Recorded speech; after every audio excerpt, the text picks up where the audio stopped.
अ, नमस्ते सभी को।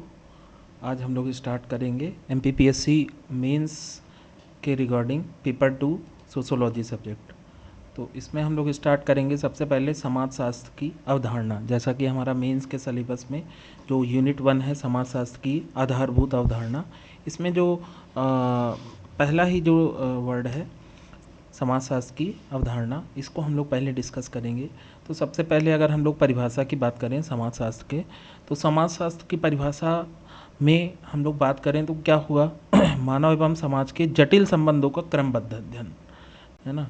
तो जो मानव है, मानव कहाँ रहता है, समाज में रहता है, और मानव एवं समाज के मध्य में जो भी संबंध है ना, जो भी जटिलताएं, जटिल संबंध है, उसका जो क्रमबद्ध अध्ययन है उसको हम लोग क्या बोलते हैं, समाजशास्त्र बोलते हैं। जिस शास्त्र के द्वारा इन संबंधों का अध्ययन किया जाता है उसको हम लोग क्या बोलते हैं, सोशोलॉजी या समाजशास्त्र कहते हैं। इसके जनक जो थे अगस्त काम्टे जी थे। इन्होंने जो आइडियोलॉजी थी ये सोशोलॉजी से संबंधित, ये 1838 में दी इन्होंने। इस कारण से इनको और ये फ्रांसीसी थे, है ना, ये फ्रांस के थे, और जिस कारण से इनको समाजशास्त्र का जनक कहा। ये इन्होंने ही पहला कॉन्सेप्ट दिया था इस सोशोलॉजी का कि भाई सोशल जो हमारा समाज है उसका कैसे अध्ययन करना है। इसके बाद अगर हम लोग शाब्दिक अर्थ की बात करें तो सबसे पहले यह है अंग्रेजी शब्द के दो जो वर्ड हैं, एक सोशियोलॉजी जो हमारा इंग्लिश वर्ड है, इस दो शब्दों से मिलकर बना, एक सोशियस है, दूसरा लोगस है। सोशियस मतलब होता है समाज, ये लैटिन वर्ड है, और लोगस मतलब होता है शास्त्र या विज्ञान, ये एक ग्रीक वर्ड है। ठीक है।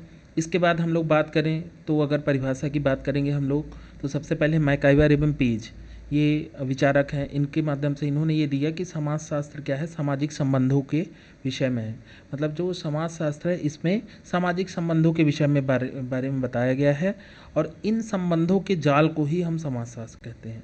तो जो सामाजिक संबंध है, इनका जो एक नेटवर्क है, इसको ही हम क्या कहते हैं, समाज कहते हैं। तो कुल मिला के इन्होंने ये कहा कि सामाजिक संबंधों के नेटवर्क को हम समाजशास्त्र कहते हैं। ठीक है। इसके बाद हम लोग आते हैं मैक्स वेबर। मैक्स वेबर एक महत्वपूर्ण विचारक हैं। इनका जो हमको जो डेफिनेशन है ये मुख्य रूप से याद रखना है कि मैक्स वेबर ने बताया कि भाई समाजशास्त्र वह विज्ञान है। अच्छा देखिए, आप यहाँ पे ये ध्यान देंगे कि उन्होंने सोशोलॉजी को एक विज्ञान शब्द कहा है, तो हम आगे बात करेंगे इस पर। तो इन्होंने एक वैज्ञानिक स्वरूप भी दिया है सोशोलॉजी को। जैसा तो इन्होंने जो इनकी परिभाषा थी कि सोशोलॉजी वह विषय है जो सामाजिक क्रिया का अर्थपूर्ण ढंग से बोध कराने का प्रयत्न करता है। मतलब कि ये जो भी हमारी सामाजिक क्रियाएं हैं इनका कैसा अर्थपूर्ण ढंग, मतलब कि जो इसका कैसा अर्थ होता है इसको बोध कराने का जो प्रयास है उन्होंने मैक्स वेबर जी ने दिया। तो मुझे लगता है कि मैक्स वेबर जी की जो परिभाषा है उस परिभाषा को ही हमको याद रखना है। जब कभी भी देखिए 2 मार्कर में आपका एक क्वेश्चन आता है ना, तो उसमें अभी नॉर्मल है कि जैसा कि अभी एक ही मेंस हुआ है, सेकंड मेंस 2025 का होने वाला है, तो उसमें आप मैक्स वेबर की परिभाषा डालकर और ये लिख सकते हैं कि सामाजिक क्रिया का अर्थपूर्ण ढंग से बोध कराने वाले जो विषय है या है ना शास्त्र है उसको समाजशास्त्र कहते हैं। इसके बाद हम लोग बात करते हैं उद्भव की। तो वैश्विक परिप्रेक्ष्य में सबसे पहले यूरोप की क्रांति जो हुई थी, फ्रांसीसी क्रांति से स्टार्ट हुआ था 1789 में। जो यूरोप में उस तात्कालिक सामाजिक, आर्थिक एवं राजनीतिक बौद्धिक परिस्थितियों में जो परिवर्तन हुआ था उसके कारण सोशोलॉजी का उद्भव हुआ था उस टाइम पे।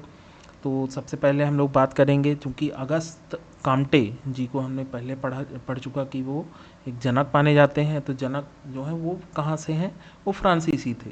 इनकी 2 पुस्तकें हैं, एक है पॉजिटिव फिलॉसफी और दूसरा है रिलीजन ऑफ ह्यूमैनिटी, ये है। इसके बाद हम लोग आते हैं स्टुअर्ट गिल। ये ब्रिटेन में इन्होंने सोशोलॉजी को एक महत्वपूर्ण स्थान दिलाया और वहाँ पे उनका विकास किया। इसके बाद हम लोग आते हैं हर्बर्ट स्पेंसर। इनकी जो पुस्तक है सोशियोलॉजी, है ना, सोशियोलॉजी नामक इन्होंने एक पुस्तक ही निकाल दी। इसके बाद आते हैं हम लोग इस्माइल दुर्खीम। इस्माइल दुर्खीम जो समाजशास्त्र को इन्होंने अन्य सामाजिक विज्ञानों से पृथक करके एक नए विषय के रूप में बनाने का इन्हें श्रेय जाता है, किसको, इस्माइल दुर्खीम जी को। तो जो सोशियोलॉजी था पहले क्या है, कई सारे विषय के रूप में जाना जाता था, कई विषयों का एक उसमें से कई विषयों में से एक विषय था, लेकिन इसको एक नए विषय के रूप में जो पहचान दिलाई वो थे इस्माइल दुर्खीम जी। इनको आधुनिक समाजशास्त्र का जनक कहा जाता है। इसके बाद हम लोग बात करेंगे मैक्स वेबर। है ना। इन्होंने, जैसा हमने पहले भी पढ़ा कि भाई समाजशास्त्र को वैज्ञानिक जो स्वरूप दिया वो दिया किसने, हमारे मैक्स वेबर ने। इसके बाद हम लोग बात करें अध्यापन कार्य की या अध्ययन कार्य की, जब सोशोलॉजी का अध्यापन होने लग गया तो कहाँ से स्टार्ट हुआ। तो अगर हम लोग वैश्विक परिप्रेक्ष्य की बात करें तो सबसे पहले जो विश्व में सर्वप्रथम 1876 में विश्व यूएसए के येल विश्वविद्यालय में इसका अध्यापन कार्य स्टार्ट हुआ। भारत में अगर हम लोग उद्भव विकास की बात करें तो सबसे पहले 1914 में बम्बई विश्वविद्यालय में स्नातक स्तर पर इसका अध्ययन कार्य हुआ। उसके बाद 1919 में ब्रिटिश समाजशास्त्री जो पैट्रिक गैडिस थे, इनकी अध्यक्षता में एक विभाग की स्थापना की गई, ठीक है, और स्नातकोत्तर कक्षाएं प्रारंभ की गई। ये मुंबई विश्वविद्यालय में ये जो इनकी जो विभाग की अध्यक्षता इन्होंने की।